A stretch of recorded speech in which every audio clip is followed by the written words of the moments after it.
I'd like to call this March 21st, 2022 meeting to order. Would you call the roll? Mrs. Huffman? Here. Mrs. Conklin? Here. Mrs. Lavalette? Here. Mrs. Johnson? Here. Mr. Feller? Here. And now we'll stand for the Pledge of Allegiance. The flag's back in the back there.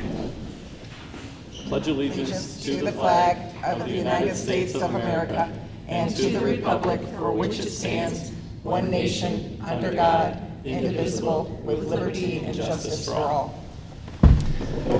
Thank you.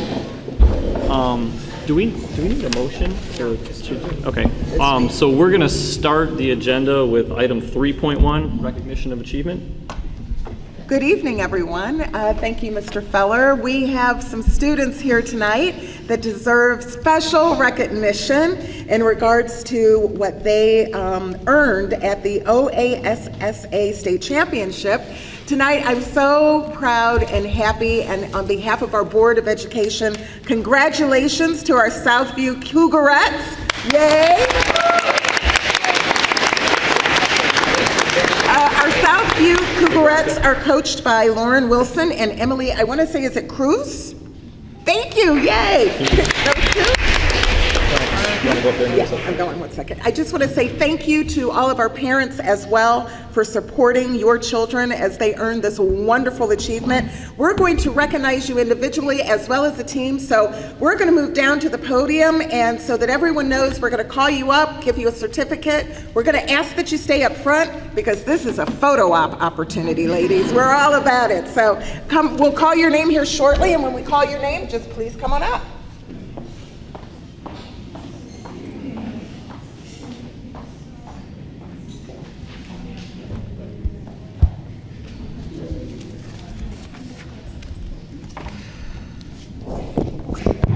Just a few more words, couple of details about our state champs who won first place in pom-pom and jazz.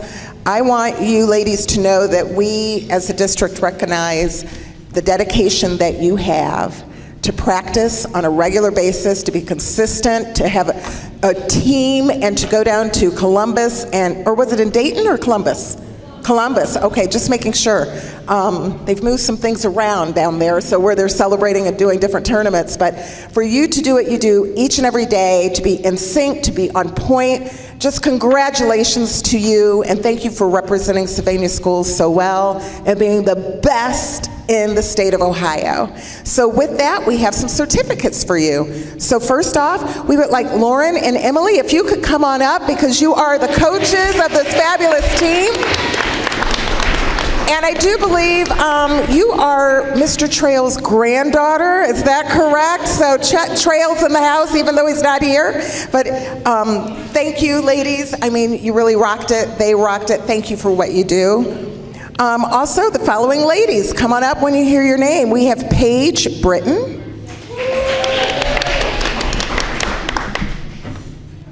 Allison Friels, Sophia Golding, Elise Gravel, is that how you say that? Gravel, Allison Hood, Morgan Kayakowski, is that close? Help me, Morgan. How do you say your name? Kwiatkowski, thank you. Avery O'Laughlin,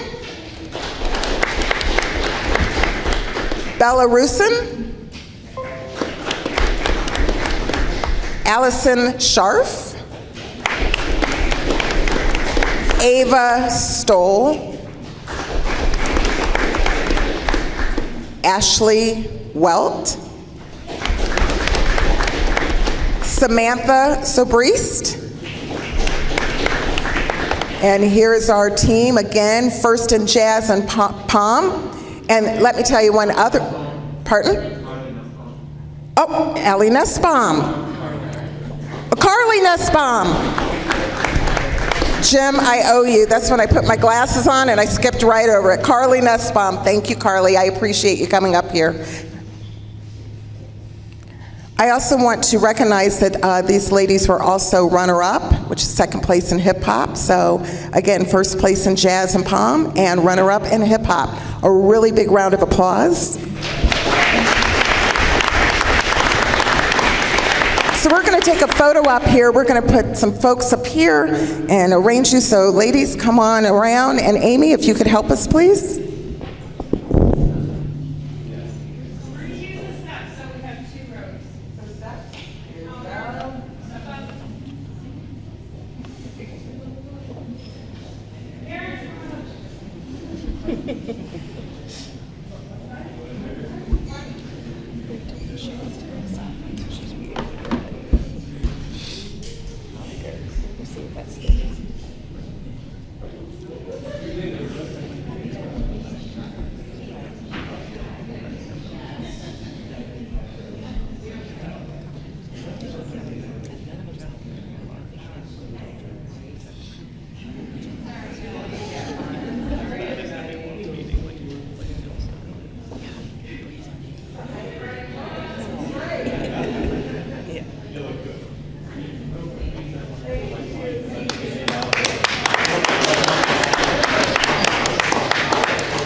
They were coming. Again, thank you, students, Cougarettes, coaches, parents. We will move on to the regular portion of our meeting at this time. Feel free to stay for entertainment, but if not, feel free to leave. Might be sort of engaging, feel free. Thank you again for coming, we appreciate it. Take care, bye ladies. Congratulations.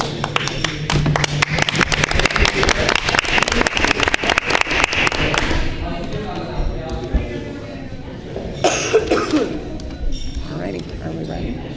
Sure. 2.1? Yep. So now we will move to item 2.1 on our agenda. Thank you. Mr. Feller? You're going to introduce it? Yeah. Thank you, Mr. Feller.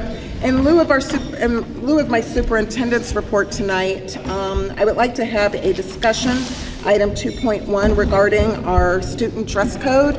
I'm going to turn this item over to Mr. Zeroff for the purpose of conversation. We talked about this policy in a new direction for our dress code and thought it pertinent that our board members have an opportunity to have any discussion. In addition, we have administrative representation from the building tonight if we need to jump into some more specifics. So, Mr. Zeroff, I'll turn it over to you, please. Thanks, Dr. Molly. Thanks also to the building principals and assistant principals who are here. As most of you are probably well aware, we renew our dress code policy, any of our handbook policies every May. I appreciate, again, the principals. It's something they evaluate throughout the year. It's not just something they wait until April and say, well, here are some changes we want to make, but being in the trenches day in and day out, it's something they evaluate on a daily basis. And one of the things they've ran into, and I know they are here to speak on behalf of this, if you feel the need for them to do so, is our current dress code policy. And I shared that draft policy with you. And what they've decided to do is to remove a lot of the specifics in the dress code policy and focus more or less on dress that may be a safety risk or an overall disruption to an educational process or to the educational process.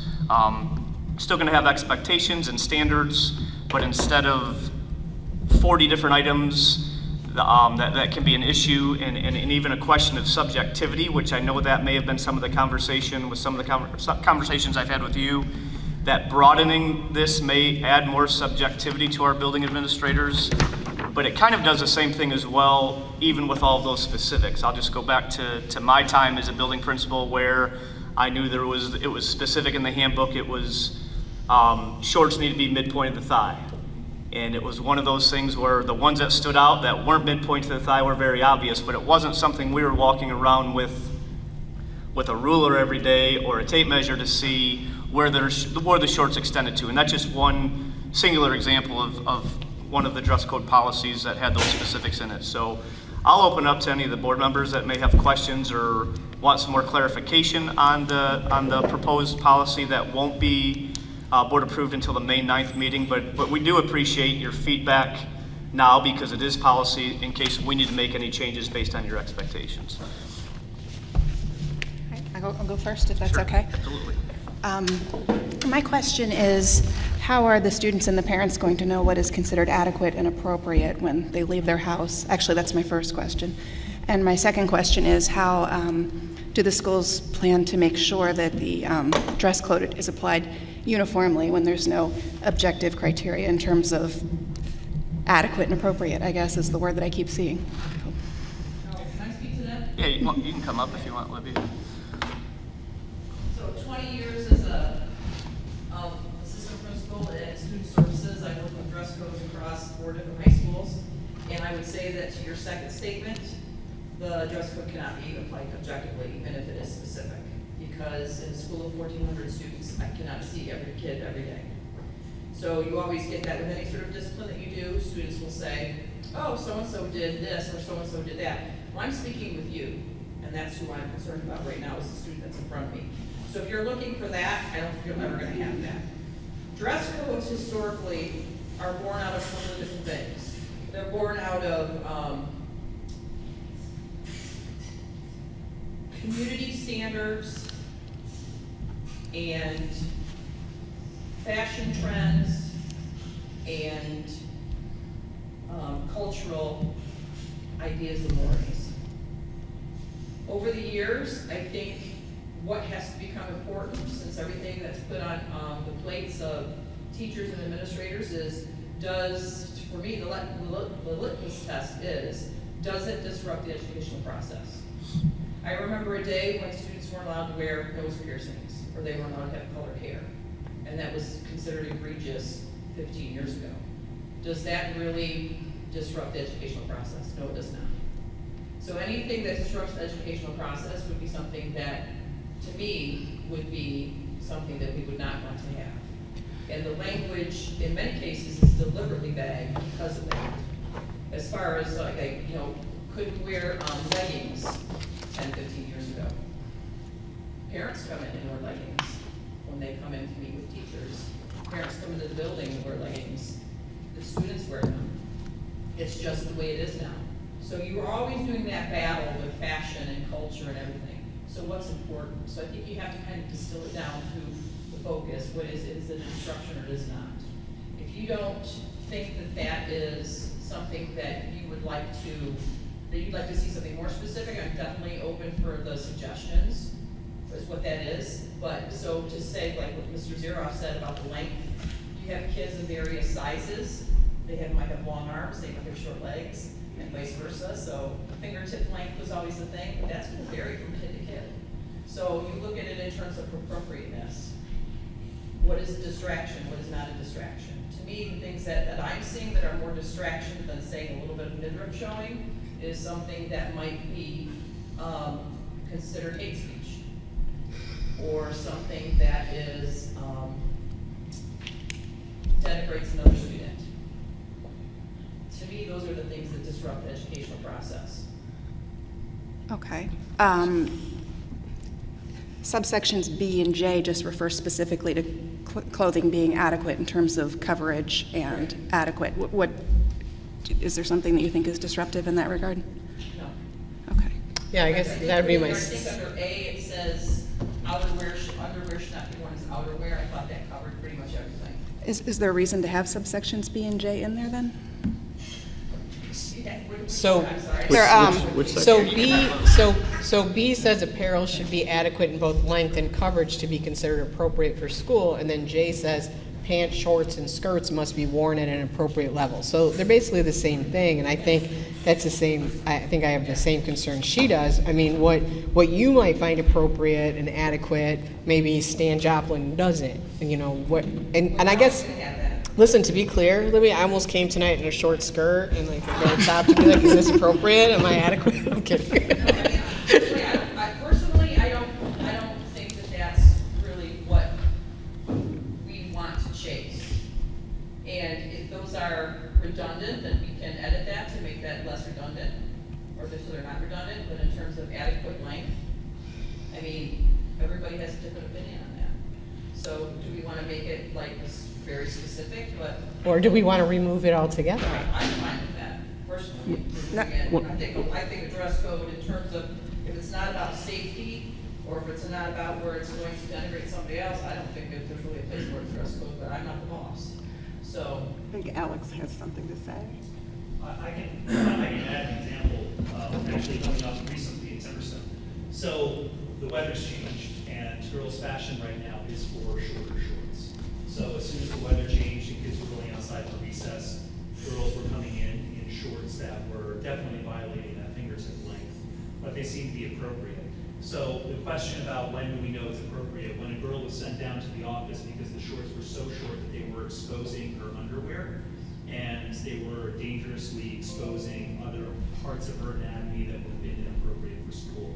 The teacher saw that, made a judgment, sent that student down to the office with an explanation to Mr. Malalevsky, our assistant principal, on what exactly the problem was and why they were inappropriate.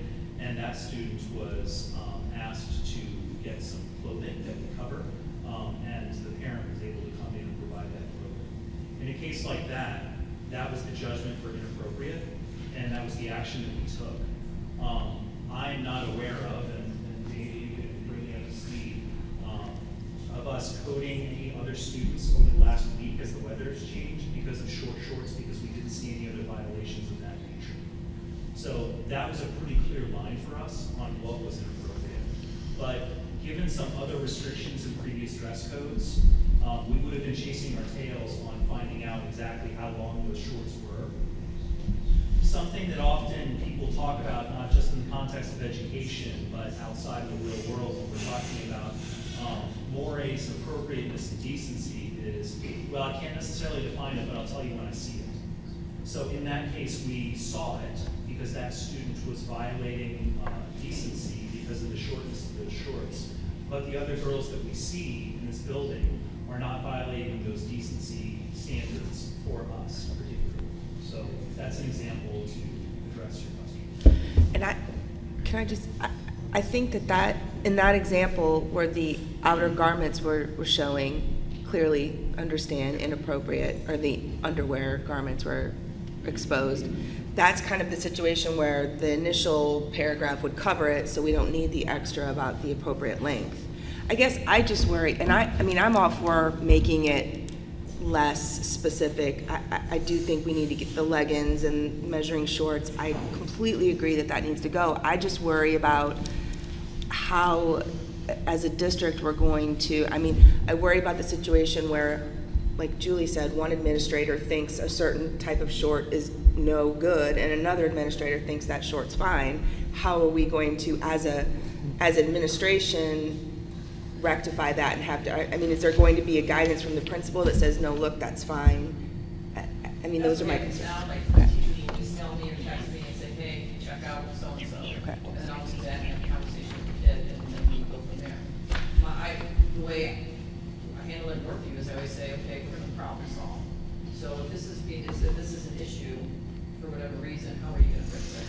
And I let the kids make that determination of how they're gonna fix it. So I'm not here to jam them up, I'm here to have to solve the problem. So, but like that, so that whole idea of underwear is outerwear, I think that covers a lot of ground. Yeah. And actually, that was a teacher that came up with that, because I had a forum with my teachers, because at the beginning of the school year, we had some kids who were very offended by the language in the dress code, saying that it was really sexist. And it actually really is very sexist. I agree. And so that whole idea of body shaming and all of that. So we listened to what the kids had to say, and I said, okay, we're gonna have some forums about this. So I invited the teachers to have that took place after a faculty meeting, and there was a group of about 15 teachers that sat down with me, and we went through the dress code, and they picked it apart in terms of that things that they felt were, sexist or racist in terms of the dress code. And I had offered a forum for the students as well, but no one came, so I was a little disappointed. But even though it was pretty well advertised, but they had already spoken to me about it. I had a lot of individual students that came to me and said, hey, this bothers us. And I know that a lot of the teachers were speaking on behalf of the students because they had those conversations with them. So I was pretty happy with that in terms of getting their input, because they're the ones that have to look at it every day. Those, the teachers are there, and the kids, they felt that this was important enough to make the changes. Well, and I think that part of what kicked this off at the beginning of this year is that as the dress code is currently written, it is very specific, but it's still open to interpretation.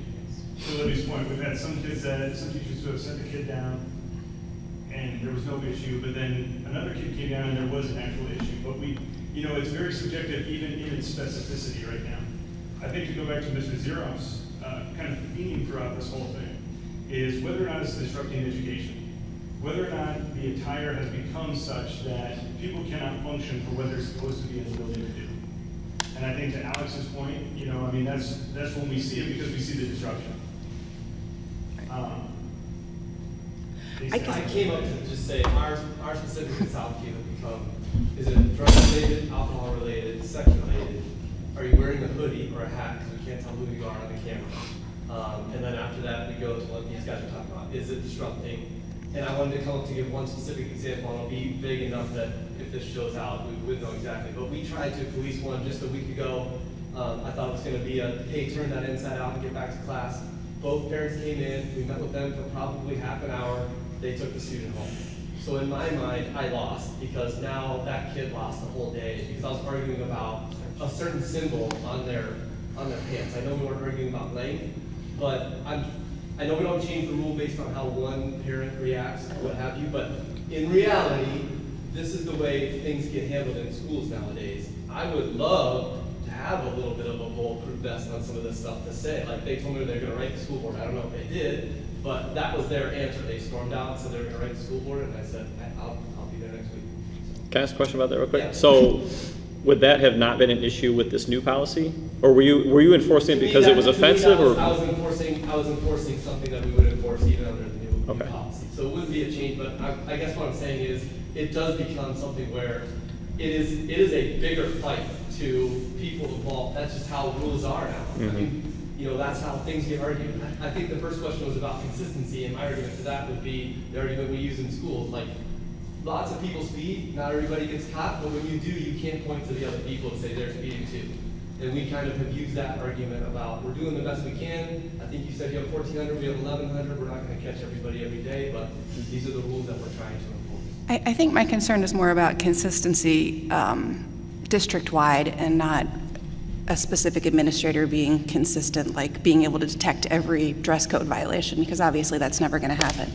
But I feel like we need to have standards that are clear across the district between the different schools and the different administrators.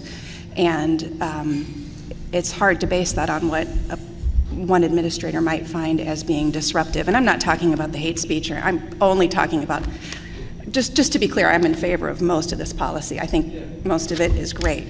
I am just concerned about the subjectivity with the use of the words adequate and appropriate. And my concern is that administrators are going to see that differently. I asked Tim Zeroff a question. I don't know if the school boards talk to other school boards. Mark and I meet with other principals, and there's maybe 8 to 10 there on any given Friday. This is a subject that principals are having a hard time dealing with because of what we're talking about, and because the issues happen the way we just had unfold like a week ago. If you say something, then you're the one in hot water and the parents are attacking you. Think of, I'll just put it out there, maybe it's on people's minds, male teachers enforcing certain things about girls in our high school right now would not end well for them, I don't think. So most male teachers are gonna go about their business, and what we get is like, it's fit period. How is someone talking now? Well, the first 4 teachers you had are never gonna say something, because if they say nothing, nothing will happen to them. If they say something, they might be like, oh, good job, or it might be, they might be sitting in a meeting at 5 o'clock at night where the parents are accusing them of something that has the potential to get them fired. So it's become a hot button issue, and I have sat through, I brought this up twice with our local principals, and both times it's sort of like, we have written a policy that we think, and we've used like Libby has done at Northview. She's talked to students, uses students to help address the policy, something that they feel can stop it disrupting the educational process, and we're gonna move on. Like, it's not become a specific thing. It's become too sexist, it's become too racist, it's become too religious oriented, and everything that we put that specific in there, we feel like those are the things that get us into hot water. So we would rather take it case by case and discuss it as a team, use 2 secretaries if it's a girl, something like that, and just do what's reasonable. So Well, I I take the point. understand the reluctance with the wording of it. I think that all of us would be open to a different wording for it, however it would be characterized. If that's really kind of the hang-up. I think that the subjectivity of it, I think what we're trying to present to you all is that it's very universal. Yeah. Dress code in and of itself is a living, breathing organism within any school. Well, yeah, And it changes with the trends. And to be clear, like Tammy said, I mean, 12 years I've been talking about this dress code to, different people, that I have thought it needed to be changed forever. So I am thrilled with most of these changes, a little concerned about the, adequate and appropriate and the subjectivity of that, but I can accept this because this to me is enormous progress. But I don't want to see that issue that, what you think is appropriate, you don't, right? Because that will have a backlash. And I've thought about it, mind you. I've thought, like, what could it be? Like, what could we put in there? But then we're getting more specific again, and we're back to, okay, it's got to be this long. And I think everybody out here agrees with you. Right. I mean, we're not, it's already kind of an awkward position to be in, as Stacy just said. It's one of those things that I think we're just gonna have to juggle it. Every situation, every case that we try and address with this, we try and be as sensitive to the student as we can. We try and maintain a level of adequate appropriateness so that thematically it is not an education. Can you define adequate appropriateness? No, I'm it's saying, I understand it, and it really is, we're all living the same thing. We agree with your hesitation. I think that when we try to illustrate this, we're just trying to come up with the best wording that we can. Let's give a specific example. As soon as you write no backpacks, someone comes in with a pet carrier. Because it doesn't say backpack. It's not a backpack.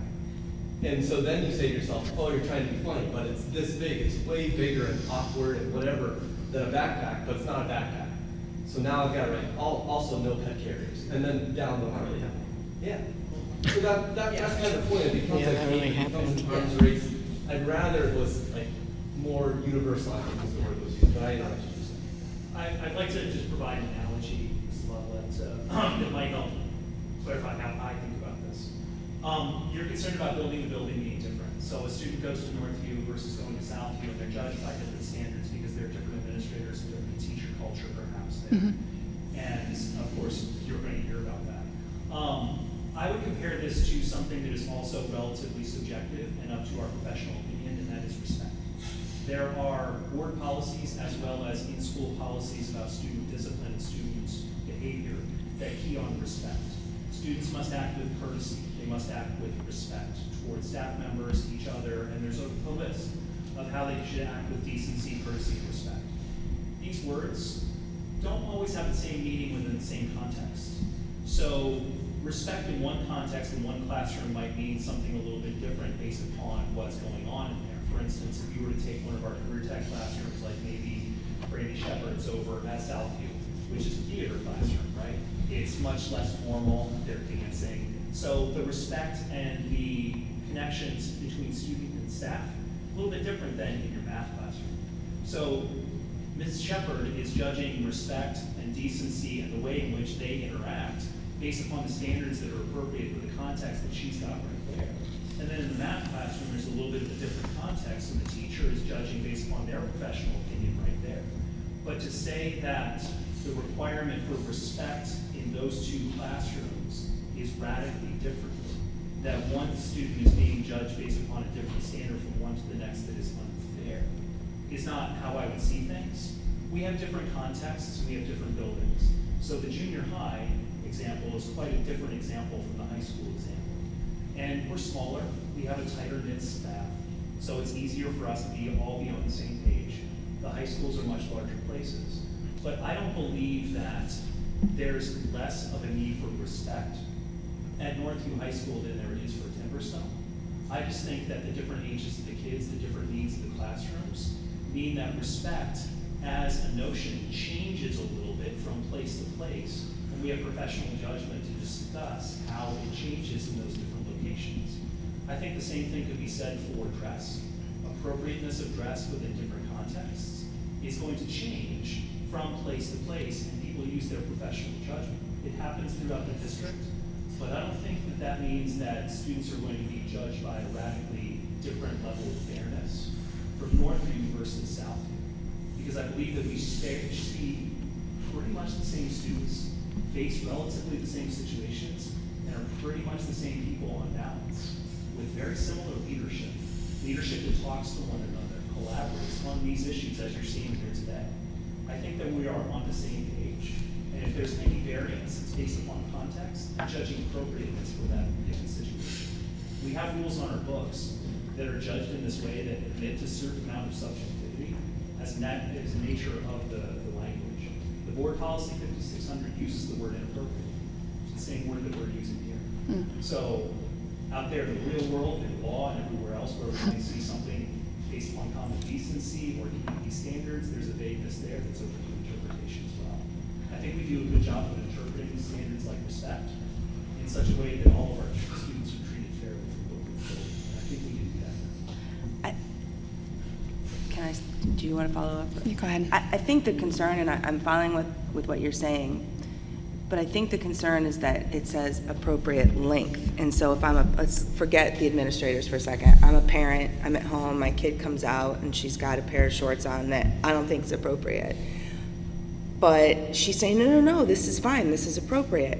And so if I'm a parent reading this, I want to know what's the appropriate length. I get that it's about disturbing the educational standard, and I think, or disturbing the educational process. So I think that maybe just taking the length thing out, because ultimately we all know this falls on girls. 80%, I mean, I'm sure there's some situations I don't know about with boys, but we all know this is gonna fall on the girls, and some think something's appropriate, some think another length is appropriate. I think going to the more practical, we don't want to see your underwear and we don't want to see your body parts, and rather than calling it appropriate, because I can just see a mom going, well, that's appropriate to me, and another mom going, well, that's not appropriate to me. So I just think, and again, I'm for this policy. I just don't want to see it. We release it and we suddenly see all these parents go, well, what's appropriate? You know, that's my concern. Well, we could just take out J, right, which is a little redundant. That's what I'm saying. And you could, and a B could be apparel that's adequate in coverage, and like remove length. I mean, adequate in coverage. I was going to say, alternatively, Ottawa Hills has a policy that's very similar to ours, but they just have a very short student dress code period, and they don't discuss adequate, appropriate, whatever. They just cover the just say hate speech and the students should be safety comfortable, issues but- and so forth. But I'm okay with adequate in coverage, I think. Yeah. I kind of like the So we could take standard out that J. Kim just said, we don't want to see your underwear, we don't want to see body parts. So you want to put that in the policy? We can't see your No, underwear? I mean. Certain some- body- So, yeah, but no, I mean, Well, that's. do you want I mean, To me, elbows? that's I a know. standard that is measurable. Which body Right. parts are you specifying Yeah, then? right, yeah. I always joke with the kids every year, so that for the time, I always say, don't cover the stripes. Right. Right. Yep. Here, cover it. And Well, I mean, you know, it's I hard mean- to put that into words, though. It is hard to put that into words, that's their job.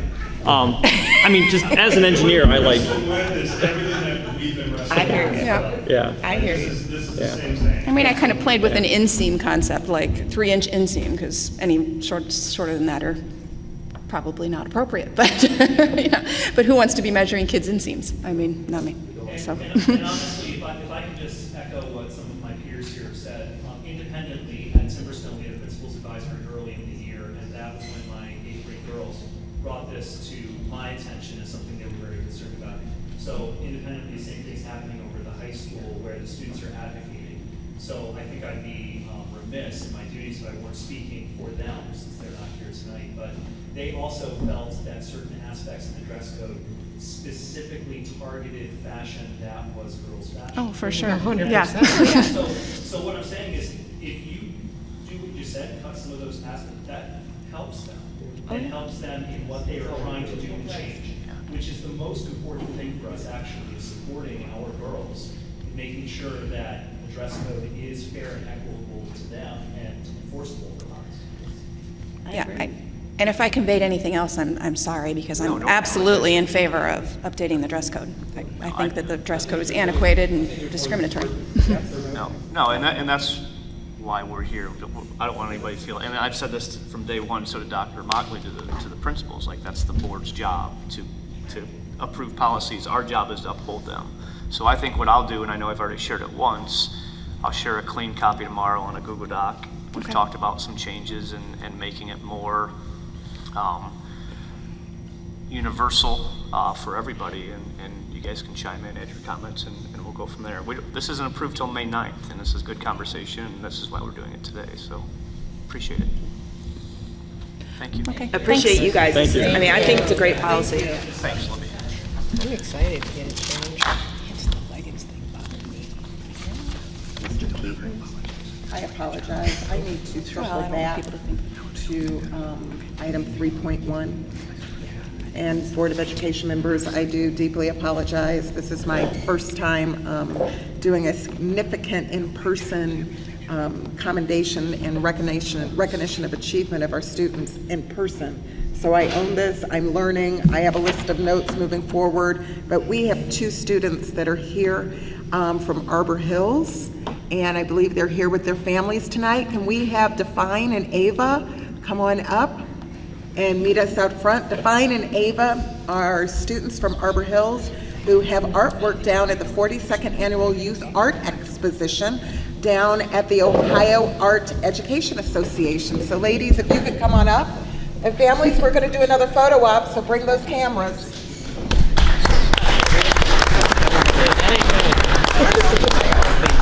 We got a phone.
We need to vote on this.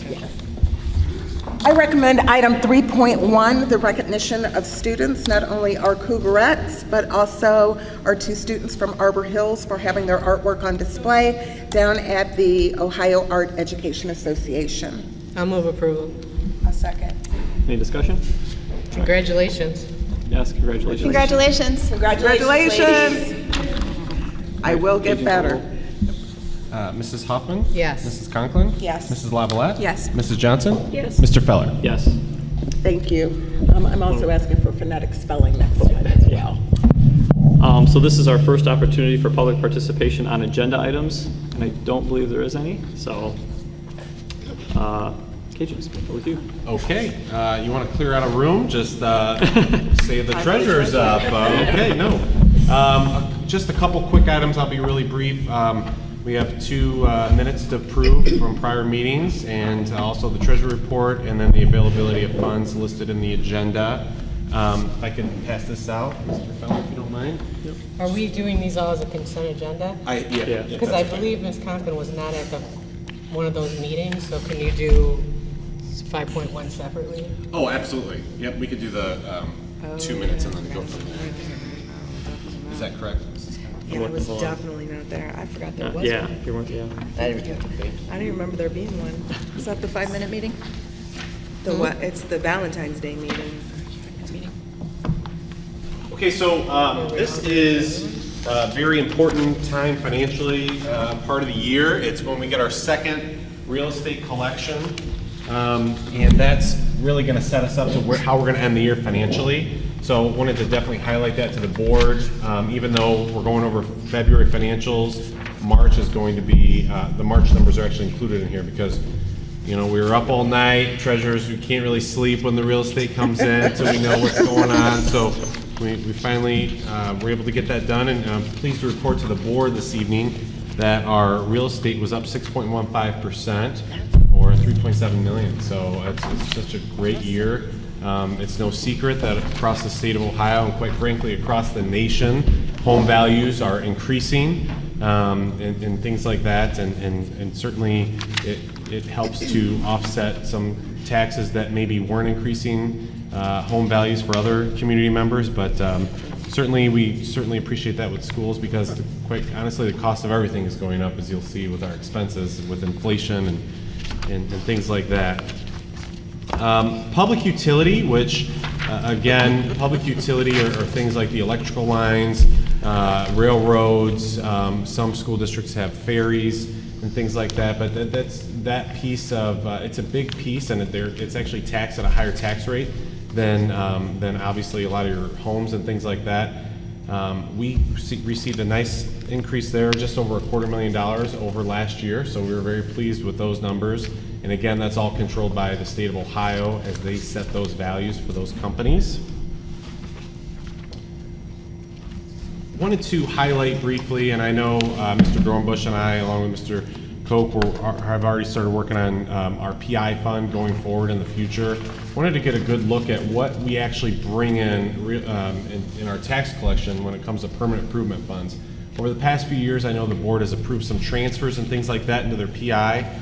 And talking with Mr. Koch, I think we may have maybe a little different way of doing things, so that we only look at truly what's coming in. And I think that would be very beneficial, I think, to the board and the treasurer going forward long term. But just wanted to point that out, what we're bringing in tax collection wise, as we look at expenses on some of the long-term capital costs of the district. State audit expenses, again, we were able to bid that out and see a pretty nice savings for Sylvania, obviously. Again, Adam was involved in that process, and assuming the board, we certainly want to talk about the CAFR that we've done in the past and the differences of doing one and not doing one, but we can obviously here see some pretty significant dollars by choosing not to, with no dings on the boards or Sylvania's reputation going forward there. And finally, I just have some highlights of what's going on in the year, some expense highlights, some revenue highlights. This is kind of our peak. You know, we're at the top of the roller coaster, having our second real estate tax collection. Obviously, our revenues will not end that high compared to our expenses. Our expenses will continue to come in a little, more break even with our revenues. So I just wanted to highlight that for the board and see if there were any questions this evening. Once again, I'd like to say I love this report. I know you're training Adam to continue to give us this lovely easy-to-read report. No, Adam trains us, and I will tell you, Mr. Dornbush did his report for me yesterday, and I told him to stay home because it was terrible. I particularly like your imagery. Yeah, I wasn't sure about that one. Did he blow up? Thank you. Kind of cute. Yeah, that doesn't look safe. Yeah, it doesn't look safe. Okay, so then do you need a motion on 5.1? On 5.1 and then And then you can do the 5.2 rest through. as a Okay. consent. Okay, I'll move approval on item 5.1. Second. Any discussion? All right, call the roll. I'm sorry, was that Mrs. Johnson? Okay. Mrs. Hoffman? Yes. Mrs. Johnson? Yes. Mrs. Lavalette? Yes. Mrs. Conklin? Abstain. Mr. Feller? Yes. Now we need a motion for 5.2 to 5.4. I'll move approval on a consent agenda basis, items 5.2 through 5.4. I'll second. Any discussion? All right, call the roll. Mrs. Hoffman? Yes. Mrs. Lavalette? Yes. Mrs. Johnson? Yes. Mrs. Conklin? Yes. Mr. Feller? Yes. All right, Dr. Motley, we're with you. Thank you, sir. I recommend approval for item 6.1, acceptance of gifts. We have a donation of hair products to our cosmetology department at Northview High School by Cosmo Pro or professionals or Cosmo Prof. I'm assuming that's a local It's a store. Is Yeah. it Cosmo Prof? I haven't heard of it. Or Cosmo Professionals? I think it's for professionals. But it's so- Prof abbreviated, okay. And we also have some donations for some styling products and hair coloring bowls to the cosmetology department at Northview High School from Kevin Charles Hair Salon. I'll move approval. I'll second. Any discussion? Just want to say thank you to both for the donations. So go ahead and call the roll. Mrs. Hoffman? Yes. Mrs. Conklin? Yes. Mrs. Lavalette? Yes. Mrs. Johnson? Yes. Mr. Feller? Yes. Thank you. I recommend that item 6.2 be tabled for this evening. Upon arrival of our legal counsel, he had some questions that he wanted to pose to us, so we would like to table item 6.2 for another time and discuss in executive session. Do you need a motion on that, or? No? Okay, thank you. Item 6.3, I recommend approval for a resolution authorizing participation in the ODOT road salt contracts awarded for the 2022 school year. I'll move approval. I'll second. Any discussion? Do we have any salt left over from like, last year? I mean, just, probably no one's here that can answer that question, right? No, but you know, I drove by, I think we do. When I was over at transportation last week, we do have salt left. Yeah. Now, I couldn't tell you how much it is. I could say it's like about yay tall, real Probably not nearly a lot enough. of it. That's all I have, but I can't tell you how much there is, but we Sounds do like have salt. Appropriate amount. Yeah. It's an An adequate. appropriate amount of salt. That's awesome. All right, call the roll. Mrs. Hoffman? Yes. Mrs. Johnson? Yes. Mrs. Lavalette? Yes. Mrs. Conklin? Yes. Mr. Feller? Yes. Thank you. I recommend item 6.4, entering into agreement with the Northwest Ohio Educational Service Center. This particular agreement is to provide classroom supports with speech and OT services for a student for the remainder of the school year. I'll move approval. I'll second. All right, discussion?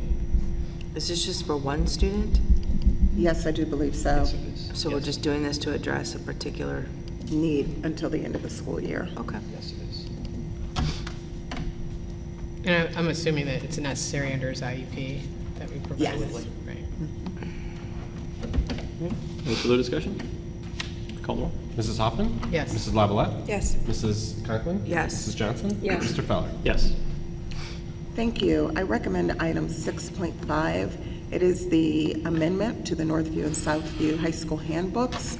It is a policy for a first read in regard to our vape sensor. I also believe item 6.6 is in tandem with that, as well as 6.7. Do you want us to do those on? Individual votes. Individual votes? Yes. Okay. I'll move approval on 6.5. I'll second. Any discussion? And where does this fit in the scheme of the policies? So 6.5 is the obstruction language amendment to the high school handbooks. It ties into 6.6, which is a policy amendment, as well as 6.7, which is a policy for the first read. Going back to your original question, the obstruction language for 6.5, it falls within insubordination as well. This is some language, just to be frank, that Napoleon High School uses. And Mark and Casey, when they gave their presentation about a month ago, they gave the examples how Northview implemented these, and they are working well. Long story short is, if we have a smart sensor alert that goes off, we see a student going into the restroom who makes that sensor go off based on vaping. If that student is called to the office, question about if they have a vape on them, we want to make sure we're not doing anything illegal when it comes to search and seizure. So if they refuse to come forward with something that may be on them, it can fall within this obstruction and or insubordination. It would fall within these discipline codes. Is there already obstruction language in the handbook? We do not have obstruction Okay. language in the handbook. That's why we are looking to add it.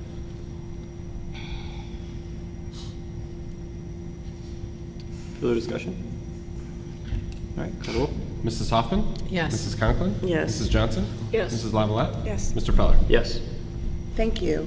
We recommend item 6.6, a policy, another first read in regards to the vape sensor policy. We recommend for approval. This will authorize metal detectors on school sponsored property or events. I'll move approval. I'll second. Any discussion? All right, call the roll. Mrs. Hoffman? Yes. Mr. Feller? Yes. Mrs. Conklin? Yes. Mrs. Lavalette? Yes. Mrs. Johnson? Yes. Thank you. We recommend item 6.7 for approval. It's a policy for first read in regards to the smart sensors being installed in our buildings. I'll move approval. I'll second. Discussion? Have we announced that these are coming yet? We have not. We just did. Well, we just Well, did here, I but as mean, far as, I this guess is we'll the find first out who's read. watching. They know. Yeah. They know? They know. Yeah, this is the first read, and you'll even notice on this new policy that there's not even an official Yeah, number on it. yeah. And I put it in soup notes. We Yeah. want to get first reads done before we send it to Neola. We'll have all that for the second read on April 11th. The good news is between now and then, our principals can work on that proactive communication. They've said this from day one, we don't want this to be a gotcha moment. We want kids, a lot like our random student drug testing policy, to have a reason not to vape in the restrooms, and they can work on that communication. So once it's approved for the second read on the 11th, we'll be ready to roll that out. All of the wiring and everything will be installed. Everything will be installed and ready to go except the actual smart sensor that gets plugged in and mounted to the ceiling. Once that's approved on April 11th, we'll be able to move forward hopefully that week. So that communication will be ready to go. Is that happening during spring break? Most of the network cabling and Ethernets and power will be happening during spring break, but we're going to wait till the 11th for that next approval before we actually mount them. This is smart sensors generally, it's not specific to vape sensors, right? The Correct. policy? Correct. Is there any intention or plan to introduce any kind of smart sensor that's in addition to what we've discussed as far as vape sensors? We've talked about that, and Mark, you may be able to chime in a little bit based on their presentation. I know it can alert certain words or gunshots, et cetera, but I'm not sure if we're there yet as far as our code of conduct with So the other devices words. themselves are enabled to have a noise level alert, similar to like what they sense with vapes. They're also enabled for keywords that can be added into them, such as like hate speech, racial slurs, things of that nature. We haven't had any discussion about that at this point, quite frankly. I think our primary concern, even though these are smart sensors, our primary priority right now is to help our students who are having difficulty vaping in school. To put it nicely, I guess. Okay. Thank you. Thank you. Any further discussion? All right, call the roll. Mrs. Hoffman? Yes. Mrs. Conklin? Yes. Mrs. Lavalette? Yes. Mrs. Johnson? Yes. Mr. Feller? Yes. Thank you. Moving on to human resources. I'm recommending approval for items 7.1 through 7.6 on a consent agenda basis. Item 7.1, we have a few teachers who are once again interested in participating in a job share for the 22-23 school year. We have a licensed retirement. We have Jennifer Butcher, who will be retiring with 29 years of service here at Sylvania Schools. Currently, she's an art teacher here at Timberstone, and we are so happy for her. We realize that it's time for her, that she wants to go on and do something else, but boy, what an impact she has had here for our students at Timberstone, so we wish her well. Item 7.3, we have 2 licensed resignations. Item 7.4, we have substitute teachers that are seeking approval. We have an additional substitute pay also listed. Item 7.5, we have a resignation of a substitute. Item 7.6, we have a number of items there listed for extra duty pay, which includes home instruction and kindergarten screening, as well as an assessment of honors physical science, and that's for up to 6 hours. So I do recommend items 7.1 through 7.6 on a consent agenda basis. I'll move approval on a consent agenda basis, items 7.1 through 7.6. I'll second. Any discussion? Call call the roll. Mrs. Hoffman? Yes. Mr. Feller? Yes. Mrs. Conklin? Yes. Mrs. Johnson? Yes. Mrs. Lavalette? Yes. Thank you. Moving on to Human Resources Classified, items 8.1 through 8.4, I will recommend on a consent agenda basis. Item 8.1 lists a number of new hires, which you'll see noted are a number of district substitutes. Yay! Item 8.2, we have a number of personnel changes where folks are changing either an extension in their particular bus route for a longer length of time, or we have people moving from one department to another within the district. We also have item 8.3, a classified resignation. Item 8.4, we have classified extra hours for student support for a student in the choir. Again, I recommend item 8.5 on a consent agenda basis. I'll move approval, items 8.1 through 8.4 on a consent agenda basis. I'll second. Any discussion? I have a quick question. Are substitute bus drivers always assigned to specific routes? No. They may, well, let me take that back. Some do prefer and will only do a specific route because they're more familiar with that route, but others will come in and sub for a different route that's more available. So if I'm doing a Brett Road route, I will only come in to do Brett Road. Others will say, give me what you got. Okay. All right, call the roll. Mrs. Conklin? Yes. Mrs. Hoffman? Yes. Mrs. Lavalette? Yes. Mrs. Johnson? Yes. Mr. Feller? Yes. Thank you. Moving on to supplementals, which is teased out in a separate category for I see that. the future. We listen and we beautiful. respond. Item 9.1, supplemental positions for the 21-22 school year are noted, as well as an athletic volunteer for item 9.2. We recommend these approvals on a consent agenda basis. I'll move approval on a consent agenda basis, item 9.1 and 9.2. I'll second. Any discussion? All right, call the roll. Mrs. Hoffman? Yes. Mrs. Lavalette? Yes. Mrs. Conklin? Yes. Mrs. Johnson? Yes. Mr. Feller? Yes. It should be noted that we did inform Josh this afternoon that in the very near future, as he gets his feet on the ground, he will be Moving up here? he will be calling the rolls for all the HR areas, so he will be doing the agenda That's good, then we items, can ask so- better questions. Yes. So trying to give him a little wiggle room, just to make sure he doesn't quit on us, so, but soon, Josh, soon. Next hiring season, then, Yeah, right. And that's all I have. Thank you so much. Okay. Now we're at item 10.1, board committee reports. Kim, start with you. I have nothing. Julie. At Sylvania Prevention Alliance, I think the only thing is the golf outing is August 26th, so get a team and sign up. Or if anybody wants to sponsor a hole or anything, can see me or Tammy, and that would be August great. when? 26th? Yeah, August 26th, right? And where's it at? It's at White. Bedford? Whiteford? Was it Where Whiteford? is it, Greg? Where was it? Oh, was it Legacy Was it last Legacy year? last year? Legacy, it's at the Legacy. Legacy, yes. Okay, good. That's Greg. Put me down. I think it used to That's the foundation, the Hall of Fame dinner was Friday night, and we were all there, and it was actually really great. There was a really great speech that I super enjoyed. Entertaining. It was entertaining, but it was a good event. I mean, thank you to all the volunteers that worked so hard to, put that together. I know it's a lot of work. And all board members were there, so that was pretty great.